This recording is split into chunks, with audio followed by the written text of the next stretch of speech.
As President Donald Trump navigates an impeachment process that is upending his presidency, Republicans in the trenches are offering blunt advice: shut up about impeachment. The fear emanating from Capitol Hill and other corners of the GOP is that Trump's proclivity for going on the attack is harming his long-term political prospects. And as poll numbers continue to show growing support for impeaching him over his encouragement of foreign governments to investigate Joe Biden's son's work in Ukraine, Republicans are suggesting that he fine-tune his approach. He should issue a never-increasing stream of policy initiatives that have nothing to do with impeachment, said Dick Morris, the longtime GOP political consultant who informally advised President Bill Clinton when he too was facing impeachment. "You just have to make sausage every day and put it up on a nail," he added. "The public will look for other stuff to follow. And that will be what Trump is putting out there." Inside the White House, there has been an effort to get Trump to play the role that Clinton did to great effect 2 decades ago, a president appearing unburdened by the impeachment drama unfolding around him as he focuses on the other tasks of governance. Over the past few weeks, Trump has made speeches touting border security, prescription drug prices, and Medicare Advantage. He has pursued massive alterations to U.S. foreign policy and pushed forward on bilateral trade deals. But through it all, his attention has drifted back to impeachment, with the true nature of his id showing on his Twitter feed, where he has called his Democratic opponents liars and crooks, and encouraged them to be impeached or charged for treason. Strategy is dictated by the president, and the president very much wants to talk about this right now, one White House official said. That official, along with 2 others, said on Tuesday that there are currently no plans to change the fight-it-out posture that they've adopted. When asked if staying the course was a wise decision given recent polling and other circumstances, one senior Trump administration official simply messaged a pic of the "This is fine" meme, featuring an adorable little dog, wearing a hat, sipping from a coffee mug, and with a smile and dilated pupils as the room around him or her is engulfed in flames.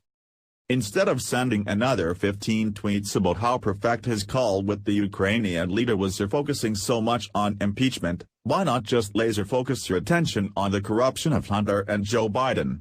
A former White House official asked, rhetorically, also citing poll numbers showing many Americans supporting a Biden probe.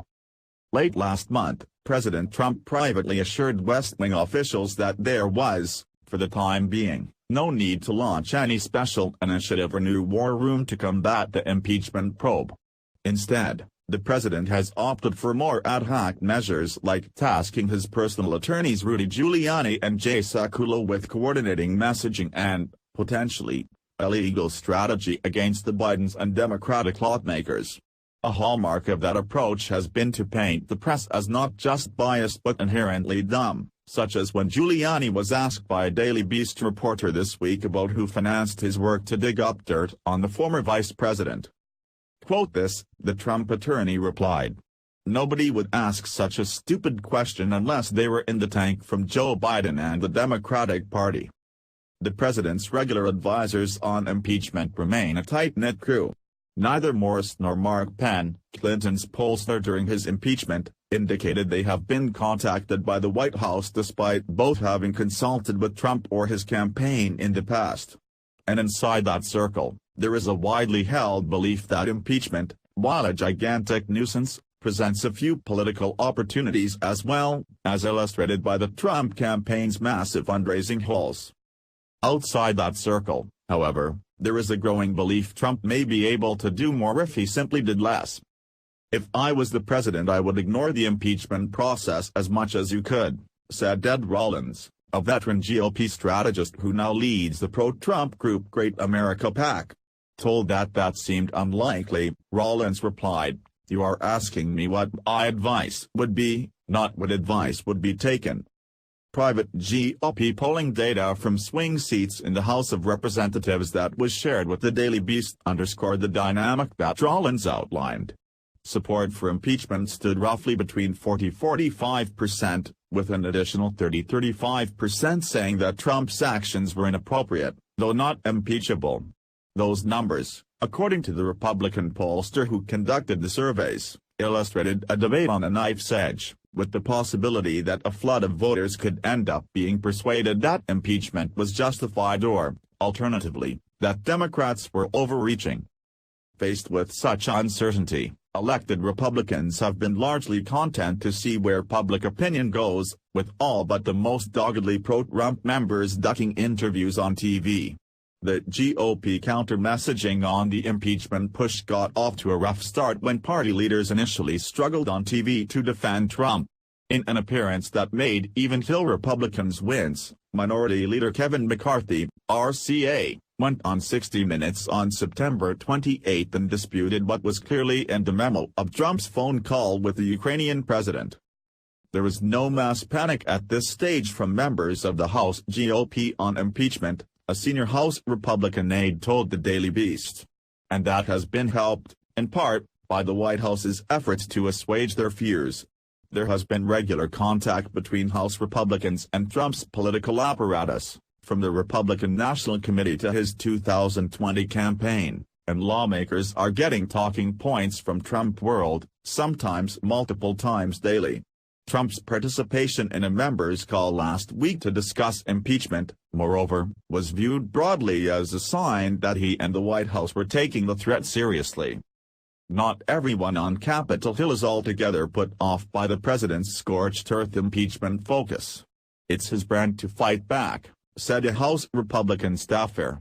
That keeps the base locked in, and it keeps the people who were with him in 2016. Those who have rushed to Trump's defense have largely done so on grounds that the impeachment process is procedurally and morally corrupt. Several White House aides and elected Republicans said that they believed forcing House Speaker Nancy Pelosi, DCA, to actually hold a full House vote to begin impeachment proceedings would end up showing that a majority of members did not support doing so, after which, the prediction went, a civil war would break out within the ranks. What is she afraid of or waiting for? One senior White House official said, simple math, are the votes there? Put up or shut up. There is no constitutional requirement to hold an impeachment vote, and Pelosi has encouraged her deputies, led by House Intelligence Committee Chairman Adam Schiff, DCA, to continue their investigations. How far those investigations can go, however, remains unclear. On Tuesday, the U.S. ambassador to the European Union, Gordon Sondland, cancelled his scheduled deposition before Schiff's committee the same morning he was to appear.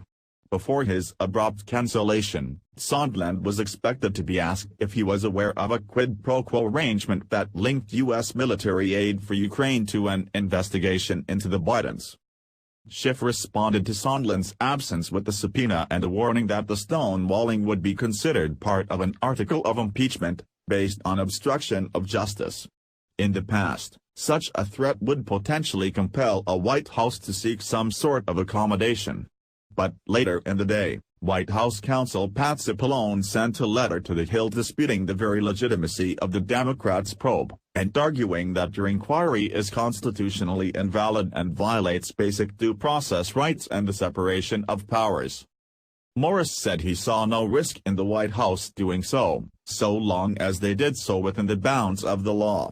The outcome of impeachment, he predicted, was already clear, regardless of how cooperative the president was going to be. No matter what Trump says or doesn't say, does or doesn't do, he is going to get impeached. But the flip side of that is he isn't going to get removed, Morris said, reflecting the likelihood that the GOP-controlled Senate would not cast a two-thirds vote if Trump were on trial.